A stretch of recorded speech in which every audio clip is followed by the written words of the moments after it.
Continuamos con la evolución de los datos de la pandemia. Sanidad ha notificado 34.291 nuevos contagios desde el lunes, que elevan los contagios desde el inicio de la pandemia hasta los 2.370.742 y supone un nuevo aumento de la incidencia acumulada hasta los 714 casos por cada 100.000 habitantes, 25 más que ayer. En ese mismo periodo también se han registrado 404 fallecidos, con lo que el número total de fallecimientos registrados por Sanidad alcanza los 54.173. Los últimos datos, las últimas noticias sobre la pandemia, 24 horas de la reunión con Sanidad.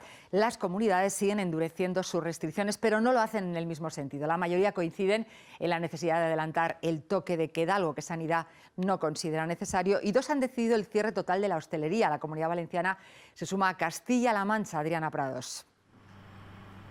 Sí, esta medida va a entrar en vigor este jueves y de momento va a permanecer cerrada durante 14 días. Además, se ha anunciado también el cierre de comercios no esenciales a las 6 de la tarde. Estas son algunas restricciones que ha anunciado el presidente Ximo Puig. Y es que la Comunidad Valenciana es la autonomía con mayor presión hospitalaria en las UCIs. Ahora mismo el porcentaje de ocupación en las UCIs valencianas supera el 52%. Datos preocupantes porque, como decimos, la presión hospitalaria es máxima. Durante este fin de semana se han producido casi 800 ingresos y es por eso que se ha abierto dos hospitales de campaña, el de Alicante y el de la Fe de Valencia. Aquí se derivan a los pacientes más leves por COVID. Desde ayer que abrió sus puertas ya hay en ambos hospitales 17 pacientes ingresados por COVID. Extremadura, la comunidad con mayor incidencia, retrasan al próximo lunes, las clases presenciales en secundaria, bachillerato y formación profesional. En los colegios tienen ya 134 aulas en cuarentena. Se han multiplicado los confinamientos allí y en centros de comunidades como la valenciana y Cataluña. El Gobierno ha declarado zona catastrófica a todas las comunidades afectadas por el paso de la borrasca Filomena, entre ellas Madrid, donde todavía no se ha recuperado la normalidad. Ya no habrá temperaturas bajo cero en la ciudad, pero las lluvias que se anuncian a partir de mañana pueden crear nuevos problemas. Todavía hay muchas zonas cubiertas de hielo y de nieve. La fecha de las elecciones catalanas es una incógnita. El Tribunal Superior de Justicia de Cataluña ha dejado en suspenso el aplazamiento electoral. Lo ha hecho de forma cautelar después de recibir varios recursos contra el decreto del Gobierno catalán. Ahora mismo las elecciones, por lo tanto, serían el 14 de febrero. Vuelta a la casilla de salida, al menos de forma provisional. El Tribunal Superior de Justicia de Cataluña admite a trámite esos dos recursos, uno presentado por un particular, otro por una asociación, en el que pedía la suspensión del decreto de aplazamiento de las elecciones para el 30 de mayo. Por su parte, Generalitat y Fiscalía disponen ahora hasta este jueves, pasado mañana, a las 10 de la mañana para presentar sus alegaciones, y paralelamente va a seguir el proceso, su curso legal, otros 4 recursos que se han presentado. Fuentes socialistas aseguran que ya advirtieron de que esto podía ocurrir y piden a la Generalitat que rectifique. El Gobierno catalán asegura que las medidas, las razones sanitarias que les llevaron a tomar esta decisión se mantienen vigentes. El tiempo apremia para una decisión definitiva. Si las elecciones son finalmente el 14 de febrero, la semana que viene debería empezar ya la campaña electoral. Por eso, una vez que el Govern presente las alegaciones, el tribunal se volverá a pronunciar, dice, con celeridad. El Govern discrepa, pero acata, y defiende el decreto que aplaza al 30 de mayo los comicios. El Govern de Catalunya no comparteix la decisió del Tribunal Superior de Justícia a Catalunya, atès que la decisió de posposar les eleccions responia a un criteri sanitari i epidemiològic. Los partidos independentistas critican la decisión. Y la fiscalización de la política catalana es intolerable. Insisten en que detrás de los recursos está la mano de los socialistas. En este tuit, Marta Vilalta de Esquerra apunta directamente al ministro y candidato Salvador Illa. Le dice textualmente que ya tiene lo que quería. Al PSC no le sorprende la decisión del tribunal. Nosotros desde el primer momento dijimos que nos parecía que el Gobierno no estaba actuando bien y estaba tomando decisiones que tenían, digamos, unas dudas razonables desde el punto de vista jurídico e institucional. Ciudadanos mantiene que no se puede votar cuando hay riesgo para la salud y, al igual que los comunes, instan al Gobierno catalán a buscar una solución. Como estamos convencidos de que se puede conciliar la protección de la vida con un adecuado vestido jurídico, lo que pedimos es que si hay algo que modificar jurídicamente, el Gobierno lo haga. Tras la decisión del TSJ, la Junta Electoral Central ya ha comunicado a las partes la obligación de reactivar la maquinaria electoral para el 14 de febrero. Lo hemos destacado al comenzar el telediario y hay un principio de acuerdo para la prórroga de los ERTE. Se van a ampliar hasta el 31 de mayo.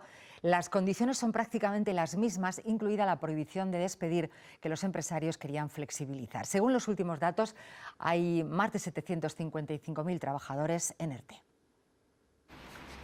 Uno de los pocos cambios de la próxima prórroga tiene que ver con la burocracia. Renovar un ERTE o pasar de un tipo a otro será automático. Lo que sigue igual son las ayudas. Los trabajadores seguirán cobrando el 70% de la base reguladora del salario y se mantiene la protección para los fijos discontinuos. El mayor escollo esta vez ha sido la prohibición de despedir durante los siguientes 6 meses. Los empresarios proponían devolver solo las exoneraciones del trabajador cesado y no de toda la plantilla. Pero el último borrador sigue manteniendo la misma penalización por despido y también la prohibición de repartir dividendos durante el ERTE. Eso sí, las exoneraciones para las empresas siguen igual, entre el 70 y el 100%. Los empresarios esperan una interpretación más flexible sobre los despidos llegado el momento, aunque por ahora ya han dado el sí al acuerdo, como esta tarde hará previsiblemente Cepime, mientras los sindicatos siguen analizando la letra pequeña y aseguran que el blindaje del empleo no se tocará. El compromiso de empleo en el acuerdo de los ERTE se va a mantener como estaba y como era razonable que estuviese. Que lo estemos analizando no quiere decir que hayan aparecido problemas porque haya habido alguna cosa que se haya modificado. Junto a la hostelería o el comercio, en esta prórroga se incluyen los gimnasios y algunos transportes como sectores de especial protección. Los sindicatos exigen además otras reformas. Comisiones Obreras y UGT han convocado movilizaciones para el próximo 11 de febrero en toda España. Piden al Gobierno la subida inmediata del salario mínimo, la derogación de la reforma laboral y la supresión de la última reforma de las pensiones de 2013. Por la crisis sanitaria, animan a los trabajadores a movilizarse en las redes sociales. El popular youtuber El Rubius, con casi 40 millones de seguidores, ha anunciado que se muda a Andorra, donde se pagan menos impuestos, y ha provocado un encendido debate en redes sociales. Los influencers y creadores de contenido en Internet son los últimos en sumarse a la lista de deportistas y famosos que se trasladan al Principado por su baja fiscalidad. 200.000 banderas estadounidenses en el Mall de Washington, el gran parque que desemboca en el Capitolio, donde mañana tomará posesión del cargo el nuevo presidente Joe Biden, simbolizan a los miles de ciudadanos que no podrán estar allí por las restricciones por la pandemia, por las medidas de seguridad también. Los actos se han reducido al mínimo y el tradicional desfile militar estará formado por unos pocos soldados que ayer ensayaban sus pasos. Habrá que esperar unos días para saber cuál será la política migratoria de Joe Biden, aunque ya ha anunciado que es una de sus prioridades. De momento, la presión de Trump sobre los países vecinos ha vuelto a hacer efecto y Guatemala ha disuelto la caravana de migrantes que intentaban llegar a suelo estadounidense. 2.000 hondureños han sido devueltos a su país. El objetivo era llegar a unos Estados Unidos ya gobernados por Biden, pero la caravana se ha quedado a 4.300 kilómetros y 2 días de distancia. Antes de la era Trump, esto no pasaba. Lo que los migrantes centroamericanos temían era llegar a México, donde eran carne de delincuentes, narcos o funcionarios corruptos. Las caravanas ayudaron a mitigar esos peligros, pero hicieron también saltar las alarmas de la Casa Blanca. Bajo amenaza de Trump, México militarizó su frontera con Guatemala. En enero de 2020 demostró su eficacia con esta caravana que apenas logró avanzar unos kilómetros en territorio mexicano. Justo un año después, es Guatemala quien la ha disuelto con un despliegue de fuerza sin precedentes. Policías y militares dieron 10 minutos a los migrantes para que despejaran una carretera.